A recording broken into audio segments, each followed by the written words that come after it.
A bed was along the far side of that room, and in it was huddled a young girl of about 18. Her shoulder was swathed in a sheet, and Dr. Scott was shocked to see fresh blood seeping through that sheet. He walked over to the young girl. In his most composed voice, he said, "Hi, young lady, I'm Dr. Scott. What's your name?" But she just looked away. Now his professional instincts took over. He took off his coat and opened his bag, took out what he'd need. He carefully undid the sheet, wrapping her shoulder, and was shocked to find what appeared to be a fresh bullet wound. He could easily trace the trajectory of that bullet as it went through the muscle and exited without causing any serious damage, except for the bleeding. But still, a bullet wound in the side of someone so young shocked him. He turned to the old man and said, "What happened here? This girl's been shot." The old man stared at him with those dark, piercing eyes and said, "It was an accident. My hunting rifle went off as I was cleaning it. I don't think her wounds are life-threatening."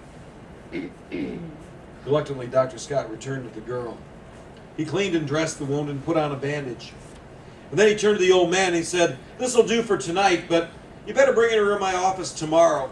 That bandage will need to be changed. We don't want an infection to set in, do we?" Dr. Scott later told the story. He told his children that when he said that, for the first time that night he saw something close to emotion filter through the old man's face. It was a mixture of baffled rage and infinite sadness. And then it was gone. The old man nodded his assent.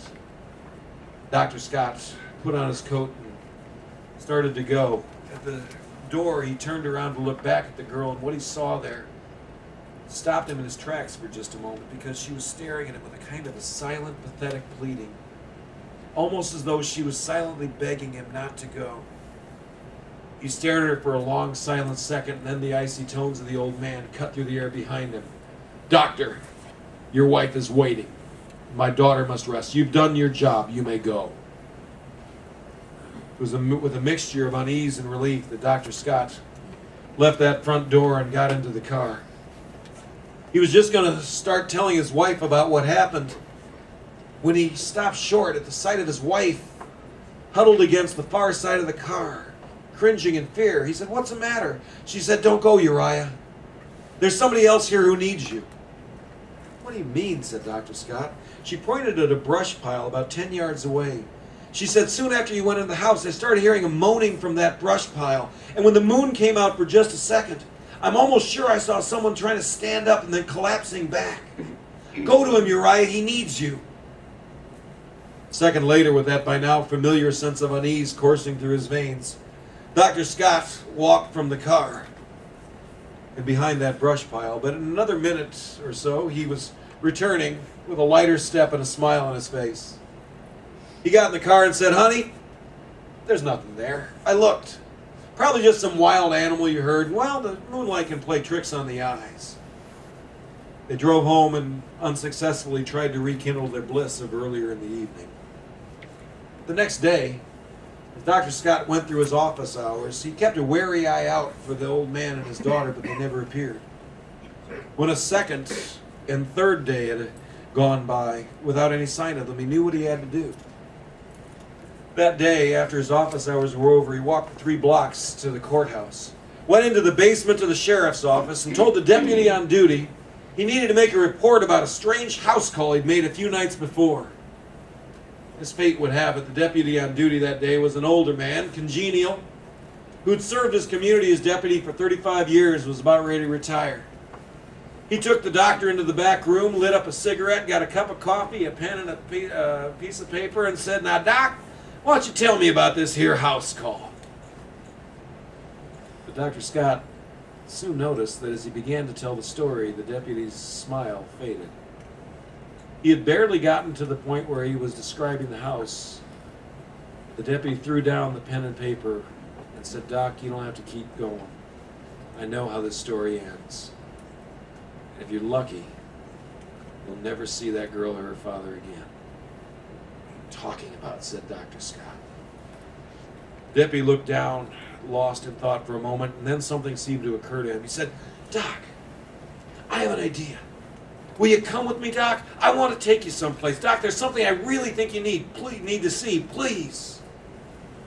Bewildered, but Dr. Scott agreed. They'd left the courthouse by the rear entrance and got into the deputy's police cruiser, and they started traveling out east. After a few minutes, Dr. Scott began to notice that even though he hadn't described his route from the night before, somehow the deputy was following it exactly. As the buildings of LaPorte receded in the distance, the deputy began his story. From the way I hear it from the old-timers, many, many years ago, not long after the Civil War, a very rich man came from out east to the area of LaPorte. Some people say he bought a timber business down south in Indiana. He wanted to live between that and the ports of Michigan City and Detroit. Whatever the case, he built a beautiful home for himself and his daughter. I never heard what happened to his wife. All I know is his daughter was the only one he had. And he loved her, but he was fiercely protective of her. By the time she was 17 or so, she was a beautiful young thing. A lot of local boys wanted to come calling, but the old man was hard, and he shooed them off. He said when it was her time, he'd take her out east, marry her off to one of the fine families in New York or Connecticut. I guess he never got that chance. See, unbeknownst to him, she had already met and fallen in love with a local, a no-account, a farmhand. When her father found out about it, he forbade them from ever seeing each other. But one night he came home from a business trip, and he found her in her lover's arms in the main hall of that house. From underneath his greatcoat, he pulled a pistol, and he shot, but his daughter jumped in front of the bullet. It just grazed her shoulder, but she fell into a heap at the young man's feet. When he bent to see if she was okay, her father shot again and caught him in the chest. The boy he dragged through the house, laid him behind a brush pile to die. But his daughter, he took upstairs, and he gave her whatever care he could. He didn't dare call a doctor lest his deed be found. But I guess he doctored her himself the best he could, but infection set in. She died a week later in agony. After that, they say the old man lost interest in everything, even his business. A year after his daughter's death, he sat down and wrote out a full confession, said everything that had happened, then he went up to her room and he hung himself. That's ridiculous, said Dr. Scott. That's got to be just some old story. I don't know, said the deputy. But I do know this. 25 years ago, when I was still new on the force, one night late I was locking up the courthouse when I was stopped on the street by an old man in a buggy. He asked if we had a doctor in town. When I told him our only doctor was in Chicago visiting family, he asked me if I'd go to his daughter and tend her wounds. I went to the same house you did, Doc, and I tended the same wounds. Of course, I knew a bullet wound when I saw one, and I told him he'd have to come back to my office the next day and file a report. When he didn't show up, I went back to the house. What I saw there has cost me many a night's sleep since. What did you see? Said the doctor. This, said the deputy. With that, he hit the brakes and stopped his car in the yard of the ruined mansion. The roof was gone. The windows long broken. There were weeds in the yard, and the pillars or pieces of them lay among those weeds. The house was as dead as the people who once lived in it. After another moment, the deputy continued. He said, I've thought about it a lot since that night, Doc. And I think it's his guilt that brings him back. Not his guilt about the young boy, because I don't think there was ever anything human enough to care about that. No, it's his guilt about his daughter, that he killed the only thing in this world that he loved.